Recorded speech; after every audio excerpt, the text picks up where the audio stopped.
Good day. I'm Arnold Torres, Ruben Navarrete. We discuss the Latino Paradox, this phenomenal growth of Latinos in the country. Everybody pays a tremendous amount of attention. All of this attention about that growth being resulting in political power, and yet reality is that we're very much in the same predicament that we were 1970s, 1980s. So today's topic is Sanctuary City the number one issue of importance to the Latino community? If you're in California, you would certainly think so. But based on the coverage that California is getting around sanctuary cities, you would think that that is the number one issue throughout the country for all Latinos. Ruben, who are we in the context of that issue now and the way it's being played? I think we're a community that's not being well served by our leadership. And I think that we are a community that has a series of bedrock concerns regarding education, jobs, wages, cost of living. These are not sexy topics. These are not topics that will get you on the evening news, but these are things that Latinos care about in California. And what we are told our leaders care about is creating sanctuary cities or declaring the state of California a sanctuary state where theoretically, in theory but not in practice, undocumented people can come to live out their days in happiness, peace, and security and not have to worry about being deported. So that's, I think, primarily who we are. We are a people who are at odds with those who profess to lead us. I think that we are a people whose desperation and real need is constantly exploited by people who say they are well-intended and people who in some cases genuinely believe that they're actually doing something to help our community. And that is very, very sad because this has been going on for decades. This is the kind of political leadership that we have. We take advantage of people's desperation. And we ignore so many other things. We don't have the luxury of focusing on just one issue. And yet that's exactly what we've been doing. Now, next question. What do we want as a people? Right. You know, that's a very important thing. What do we really want in the context of this issue? This gets complicated because typically on the Paradox, we haven't talked about how the we diverges.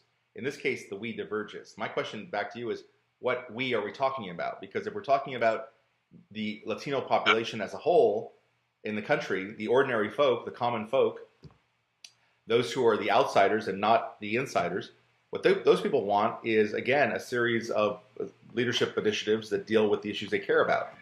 But if you're a part of the political class, Latino Democrats in California who want to advance politically and use Donald Trump and his administration as a foil, as a piñata, as somebody to beat up on, then I think in that case, those people want to have a seat at the table.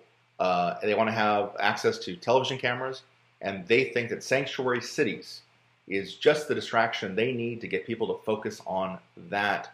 And isn't it interesting, Arnold, that they've taken a chapter from Donald Trump's book?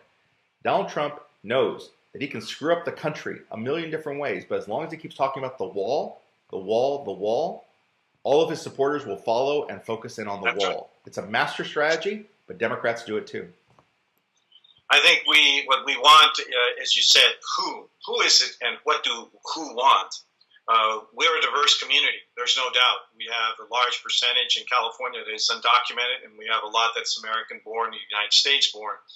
And I think all of that community needs and wants attention on a number of issues that affect us. Affordable housing, better wages, health insurance that we can depend on and really have serious access, especially in rural communities.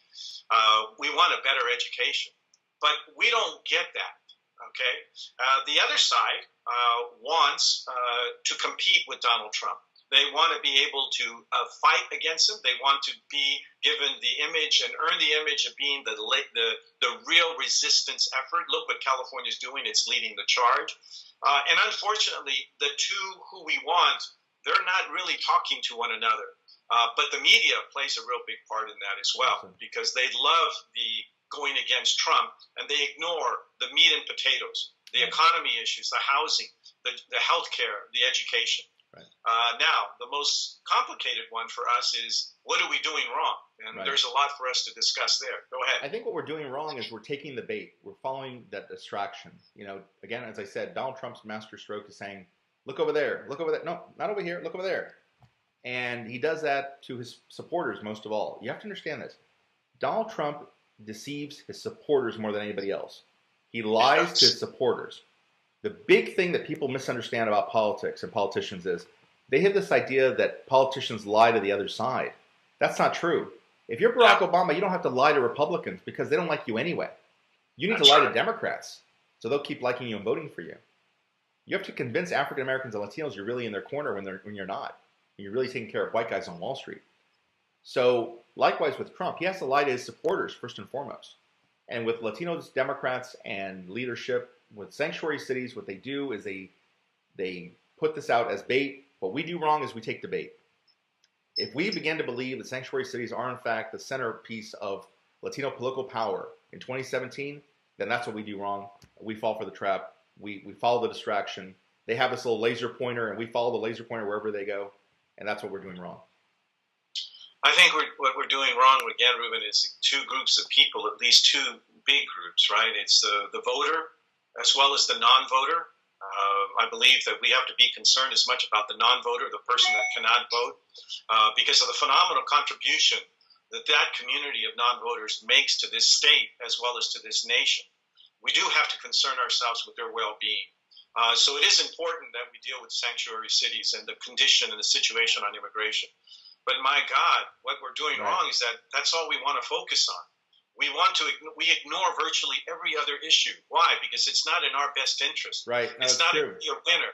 We don't have a clear foil, as you said. There isn't a Donald Trump behind every door on those other issues. Right. On education, we have to go against the unions. Ricardo Lara, Kevin Those De are Leon, messy issues. Right. Those are messy issues.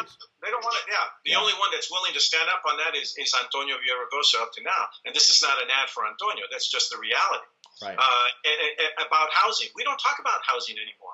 We don't talk about the inequality of income in this country. We don't talk about any of those things. We only talk about immigration. And specifically now sanctuary. And specifically sanctuary cities now. We become even more focused just on a subset of the immigration debate. That's right. And even then, we misrepresent what that legislation is going to do. It is, as you said, it's not a legislation where you can come to California and live your days out in a dream. That's not going to happen. No.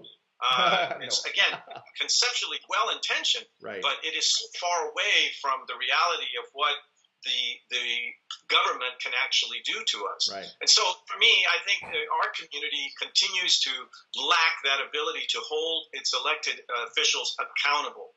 The other thing, and you've talked about this before, what are we doing wrong? We're so guilty of hypocrisy. You did a great piece on Kevin De Leon where you talked about, how do you now all of a sudden begin to go after Trump on this issue, and yet you allow massive deportations. Right. I think that's an important point. This is Kevin De Leon, the Senate president in California, state Senate president pro tem. Right. That's right. Yeah, and what did you wrote about that? Yeah. What did you say? What were the points that you raised the most in that piece? Yeah, that typically Democrats did not get outraged when President Obama deported record numbers of people, detained children, split up families, did all these horrible things. Democrats were quiet. It's only now that Trump's in the White House that they've discovered this moral outrage. Well, Kevin actually, as you pointed out in one of your columns, turned around and went out and visited one of the children detention center and basically stepped back and said, you know what, that's an acceptable environment.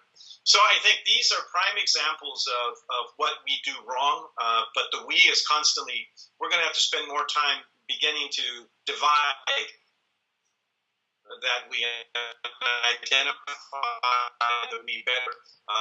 So thank you again, Ruben, for your great contributions. Thank you. I want to thank those of you who have listened. I hope that you do enjoy this show, and we welcome you to come back next week, and we hope that you'll comment on what you think about what we discussed today. Thanks a lot.